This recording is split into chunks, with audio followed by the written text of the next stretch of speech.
அஸ்ஸலாமு அலைக்கும். நான் உங்கள் ஷிஃபா குக்கிங்லேருந்து பேசுகிறேன். இன்றைக்கி நம்ம என்ன ரெசிபி பார்க்க போகிறோன்னா, ஆட்டோட ஈரல் கொத்து வச்சு ஒரு சூப்பரான மிளகு வறுவல் தான்.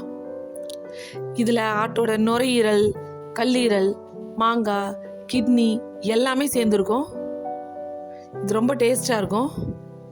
வாங்க எப்படி செய்கிறதுன்னு பார்க்கலாம்.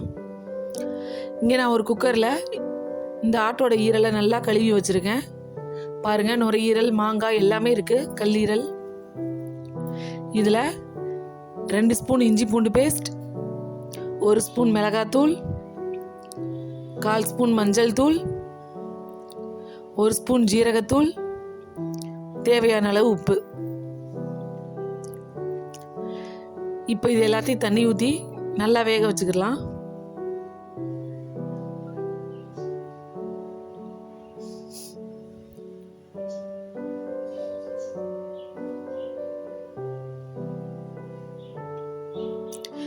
இப்போ குக்கரை மூடி விசில் வைக்கிறேன்.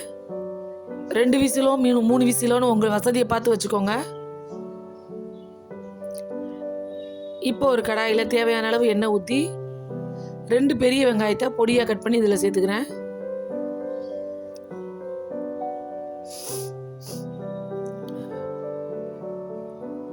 வெங்காயம் கொஞ்சம் நல்லா வதங்கட்டும்.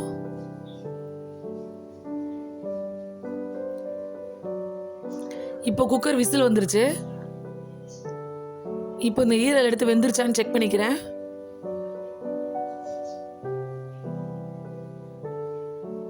நல்லாவே வெந்துருச்சு. வெங்காயம் கொஞ்சம் நல்லா வதங்கி வரணும். நல்லா வதங்கினதுக்கப்புறம் இதில் ஒரு 1.5 ஸ்பூன் சில்லி ஃப்ளேக்ஸ் சேர்த்துக்கிறேன்.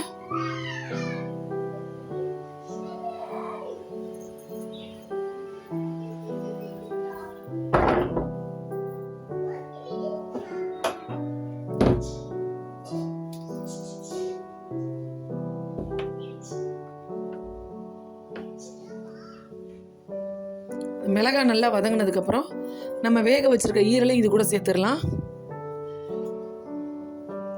இப்போ எல்லாத்தையும் நல்லா மிக்ஸ் பண்ணி விடுங்க.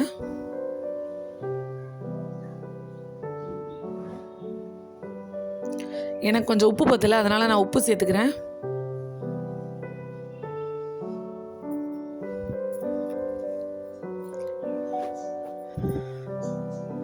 இப்போ கொஞ்ச நேரம் நம்ம மூடி வைக்கலாம். அது நல்லா வெங்காயம், அந்த ஈரல் எல்லாம் ஒன்று சேர்ந்து வரட்டும். பார்த்தீங்களா, நல்லா ஒன்று சேர்ந்து மேலே எண்ணெய் பிரிஞ்சு வர ஆரம்பிச்சிருச்சு. இந்த டைமில் ஒரு 1.5 ஸ்பூன் மிளகுத்தூள் நான் சேர்த்துக்கிறேன்.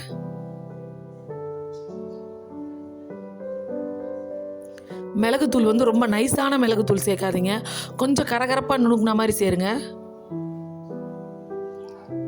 அதோட ஒரு 2 கொத்து கருவேப்பிலையை உருவி மேலே சேர்த்துக்கிறேன்.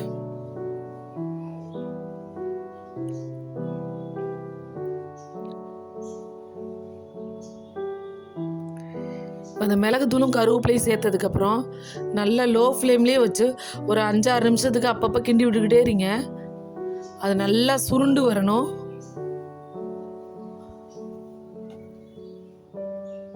பார்த்தீங்களா எப்படி மசாலா எல்லாமே அந்த ஈரல் மேலே நல்லா ஒட்டி சுருண்டு வந்துருச்சுன்னு. நீங்கள் எப்போவுமே ஒரு லிவரை தனியாக வாங்கி செய்கிறதுக்கு இந்த மாதிரி எல்லாமே கலந்து செய்யும் போது ரொம்ப டேஸ்ட்டாக இருக்கும்.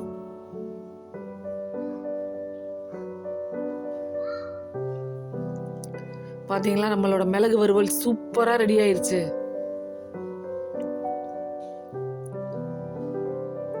மசாலா ஒன்று சேர்ந்து வந்துருச்சு. அவ்வளோதான், ஒரு சூப்பரான மட்டன் லிவர் வறுவல் ரெடி ஆயிடுச்சு. நீங்களும் உங்கள் வீட்டில் இதே மாதிரி ட்ரை பண்ணி பாருங்கள்.